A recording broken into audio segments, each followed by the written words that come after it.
Hello everyone, welcome to my YouTube channel. My name is Benedicta and today I am going to be presenting my capstone project for Introduction to Computer Technology.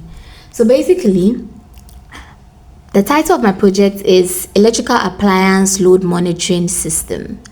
And the purpose of this project is to help users to be able to monitor and estimate the electrical energy consumption of household appliances.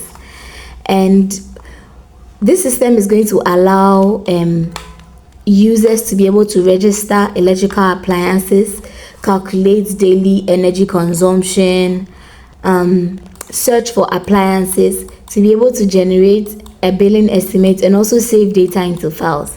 So in my program, I use various tools, and some of the tools I use C++ programming language. I use Visual Studio Code as my code editor. I use GCC compiler to compile my program. I use Git Version Control to track my changes, and I use GitHub to store and manage the project repository. So right now, let's come to my project. So my project required me to be able to create a readme.md, which basically holds information of what I'm doing. The main.cpp, which holds my actual codes, the billing underscore summary.txt, which is going to hold a summary of our billing, and also the appliance.txt, which is also going to hold the data of the appliance we register. So once we do the demo, we will come back here so you see how it all goes. So now let's go to my main codes and let's explain some very vital things. Header files, and I'm going to explain each and every one of them so you know their use in my program. So the first is #include IO stream. So this simply helps me to be able to input and output operations such as display messages and reading user inputs. My next one is #include vector. So this allows my program to store multiple appliances dynamically using a vector container. And #include string. So this is used to store and manipulate appliance names. And #include limits. So this is what helps my program to clear invalid inputs from the input buffer when a user inputs or enters incorrect values. So the next is #include IO-manip, which is used to format output tables neatly using functions like SW, setW, and setPosition, and so on. So the next one is #include algorithm. So this is what is used for search functionality, especially with the transform function. And another one is the #include CC type. So this is what converts characters to lowercase to enable case insensitive searching. So when right now we know that we have to understand that C++ is case sensitive. So if my program is in lowercase and a user inputs an uppercase, this is what helps ignore that error or helps convert a lowercase into an uppercase or vice versa. Then the next one is the #include fstream, and this is what allows my program to be able to read the right files such as saving appliance data and all. And the last but not the least is the #include ssstream. So this is what is basically used to pass file data while loading saved appliances. Yes, so another very important thing to note in a C++ program is that you have to declare variables. And since I'm basically using name of appliances, their power rating, and also the hours used in days, I'm going to declare these. So the name is string name, double power in watts, which is the watts, the power for the appliance, double hours per day, which is the number of hours the appliance is used in a day. So you have to note that the power has to be in watts and the hours per day has to be within the hours of 0 to 24, which is the total hours we have in a day. And there's a reason I use the double instead of the integer, which is normally used, because sometimes our power and our hours rating or values can be in decimals. So another thing we have to note is the cin.clear, and cin.ignore in my code. So basically clears bad inputs in my file. Okay, so the next thing I would like us to note is my menu. So when I run my code, you realize that this will be the first pop-up indicating what my code requires from a user or the functions it can perform. So right now we have the one being the appliance register, the second being view all appliances, the third being search appliance by name, the fourth being the energy summary, the fifth being billing summary, and then the 0 is exit. That means we are done. So one other thing we have to do, or we have to include, is data validation. So let's say a user has run my program, and the first pop-up is to what? Register an appliance. If that user leaves that input empty, I've used various conditions to make sure the user inputs an accurate data. So you realize that the first thing my program is going to ask a user is to enter appliance name to search. So if the user leaves this place empty, my program is going to query the user and display that this term cannot be empty.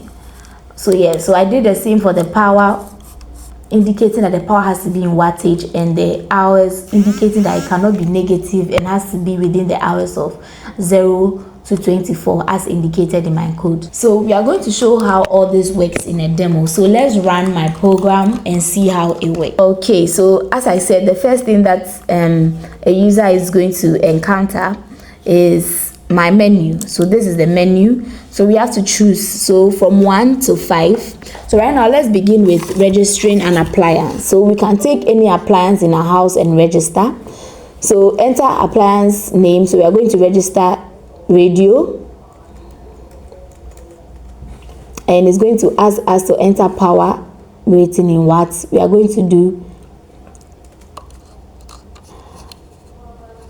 okay, so I input -1 here so that we can see. Remember I said in my code that the power rating has to be in watts and it has to be greater than 0. So my if condition has prompted me as the user right now to make sure that to re-enter my power rating, making sure that the power must be greater than 0. So right now we're going to input the power again.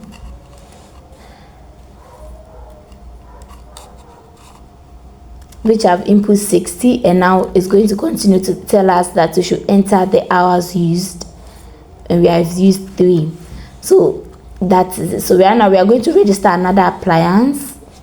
So right now we're going to register a TV. You realize that I'm moving on to the next session, which is power rating. I've chosen 50, and the hours per day I've chosen 3. So right now let's register a last appliance, and then we'll move on to the next. So right now let's register an AC. So AC power rating, let's take 240. Another, the hours per day 7. Okay, so right now since we have registered our appliances, we've noticed that there has been a pop-up showing us that appliance has been registered successfully. So right now let's see, let's view all appliances. So let's choose number 2, and now you see all our registered appliances has been shown with the various inputs we made. Beautiful. So right now let's search appliance by name. So let's say we are searching for an appliance we registered. So if you search for an appliance registered, you realize that it's going to give you an output, and it's going to indicate that it's found. So right now let us try and see if we can look for an appliance we did not register. So let's say we are searching appliance fan. We realize that since we didn't register fan, the program is going to tell us that no appliance is matched as fan. So it is only going to give you output for appliances we have registered. So right now let's go to number 4, which is the energy summary. Beautiful. So right now you've seen that my program has calculated and given us our inputs, and also calculated for the kilowatts per day. Now let's go to the last one, which is number 5, and that is the billing summary. So right now we have to enter electricity tariff per kilowatt hour. Let's enter 20, and that is it. You realize that our billing summary has indicated every single total for us. That's the total energy per day, total cost per day, monthly energy per 30 days, and also monthly cost per 30 days. And our billing summary, you realize, has been saved to the billing summary.tsc. So let's come over there. Right now you see that our summary has been saved. As I said earlier, once the user is able to input and register all appliances, our billing summary is supposed to receive it, and our appliances has also been able to record all the registered appliances from the user. But you notice that there are some that is on it. So since we use GitHub, anytime we make a change, we have to commit it. So committing simply means we have to save the changes. So we can do it in 2 ways. Either commit in the terminal section, which is git add dot and git commit -m, then we press shift and you type the message, and then you can commit. Or we come to the pop-up and just display, come to the message box and write our message. So we are going to write demo successful, then we'll just commit.